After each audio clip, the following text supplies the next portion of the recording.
Welcome to the Slop Temple. We pray this video helps. You start by confirming prerequisites.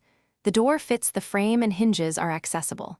First, loosen hinge screws just enough to remove binding. You do not remove them yet.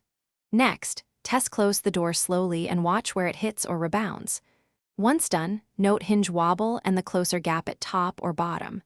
Make sure to have lubricant and felt ready because correcting slap often needs both mechanical adjustment and damping. Begin with hinge alignment before moving to softer stops. Next, focus on precise hinge work and damping. Loosen, realign, then tighten hinges while someone closes the door slowly. This shifts the door plane and removes slam angles. Once aligned, swap short screws for longer ones into the jamb to secure backing. That prevents shifting over time. Add adhesive felt or a thin rubber bumper to the strike zone to absorb remaining energy. Meanwhile, lubricate pivots with silicone spray for smooth motion. Make sure lubricant does not contact adhesive surfaces, so pads stay stuck. To finish, perform repeat test closures and observe.